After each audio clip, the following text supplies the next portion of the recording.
Hey everyone, this is Energy Drop, and in this video, I'll be talking about Point Buy. It's a new way to play Fire Emblem. It's a system that I designed ideally for people who have played through a game before and want to enhance their replayability. In this video, I'm going to be using Fire Emblem Radiant Dawn as an example, but this method could be implemented into other entries of the franchise as well. What is Point Buy? In essence, it's a self-imposed rule set. You, the player, are enforcing the way that you play the game. It's not a mod, it's not a hack, there's nothing you have to download. It's designed for people who have played through an entry before and want to change the way that they replay a particular game. If you've played Fire Emblem a lot, you probably have patterns in some decisions that you make every time that you play the game, whether that be units that you use, whether that be strategies that you use for particular maps. Point Buy is intended to be like a challenge run, but more open-ended. It will make the game harder, but ideally, it will be more fun and fresh. It rewards good planning and taking full advantage of system mechanics. And I'll explain what Point Buy is in the following slides, but we have to do a little bit of background first. Also, disclaimer, this is my opinion on certain characters being more useful than others, what makes a character useful.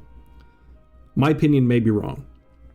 If something isn't fun or you don't agree with something I'm saying, feel free to change the rules. This is meant to be a new way for people to play and enjoy Fire Emblem games. If you disagree with anything I say, or maybe any metrics I'm using to judge certain characters, that is definitely okay. So a little bit of background, talk about units in Fire Emblem. What makes a unit a unit? Well, obviously they have a name, a face, a character, but from a gameplay perspective, they have stats, levels, weapons, skills. They have parts of the story that they become available. They have how much investment that they need in order to contribute to beating the game or helping your army out.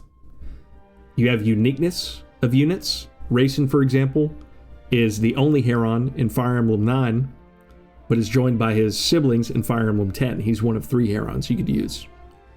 All of these things matter more or less depending on the game and the playstyle of the player.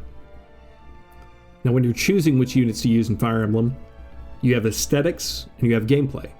You know, a lot of people just pick their favorites when they're choosing people to field in any given map. That can be the strongest units you have. That can be units that you enjoy their design, their dialogue, what they contribute to the story. It can be the units that you really like, the skills that they have, the weapons that they use, etc. When you put all these units together, you make your army. And when creating any army, you're going to have to make some choices of who to use and who not to use. Most players want an army that is powerful, is somewhat well-rounded, and has units that are fun to use or units that they enjoy. Now, when you're putting an army together and you can only deploy, say, 12 units, you're going to start comparing units if you have 13 of them that you want to use. So you're going to make decisions based on how much you like the character, how good do you think they are, etc. And when stacking units up against each other, a player can have opinions on which units are better or worse. Take Fiona and Joffrey, for example. If you've played Radiant Dawn, you know where I'm going with this. But I've listed the things on this slide that I think make a unit better or worse.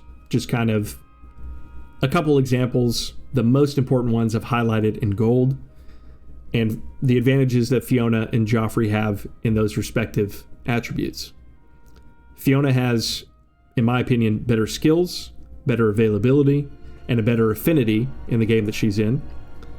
Joffrey has better bases, weapon levels, bonds, and requires significantly less investment than Fiona. And they're tied with growths, their biorhythms, and having no perf weapons. Now, anytime that you play Radiant Dawn, you're going to be hard-pressed to use Fiona over Joffrey, unless you really like Fiona as a character. That's because Fiona is I don't want to say a worse unit, but takes so much more to get off the ground and to start actually helping you rather than being a burden. Whereas Joffrey, pretty much any part that he's in the game is just going to absolutely steamroll everything. He's a great unit in the fact that he's very strong. So when you're playing Radiant Dawn, you don't have a lot of reasons to choose Fiona over Joffrey. But what if you did? Introducing the main mechanic of point buy, deployment cost. A deployment cost is a number associated with each unit that tells us how many slots they take up when being deployed. By associating a deployment cost with each unit, certain units become more expensive or less expensive to deploy. In our previous example, Joffrey would be an expensive unit, while Fiona would be a cheaper unit. On the right here, I've got Radiant Dawn Part 3, Chapter 4, a playthrough that I'm currently doing right now, in which I have an example of, on the top, more expensive units being deployed, of which I'm only able to deploy 5, and the bottom example, where I'm able to deploy 8 units by choosing the less expensive options.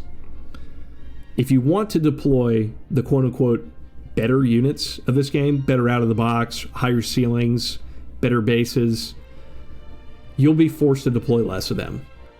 So this is a way to change how you play a Fire Emblem entry in an attempt to balance the units while keeping the original game design intact. And it encourages people to use the quote-unquote lower tier units in any given playthrough that you likely wouldn't use otherwise.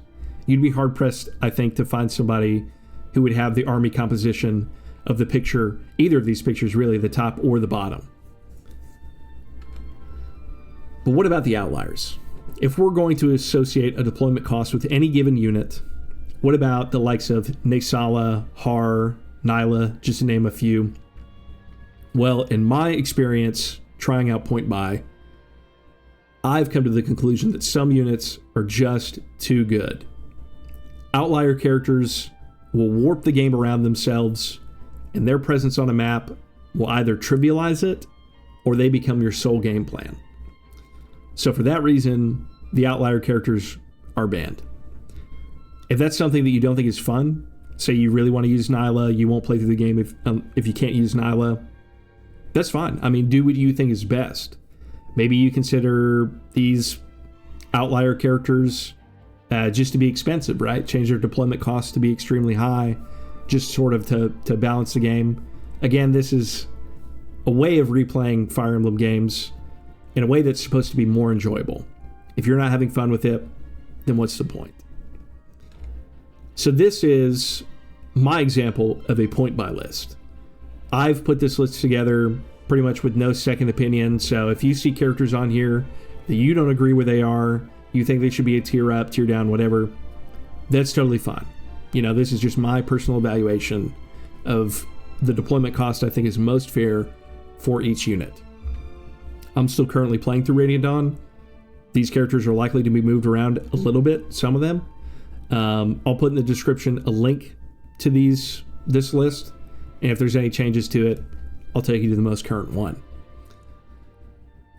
But this list takes into account all the previous metrics we discussed. So if we wanted to, say, deploy Ike and Renolf on the same map, that's a 6 deployment cost. In our previous example, Part 3, Chapter 4, we only have 12 slots. So we only have 6 remaining points to use.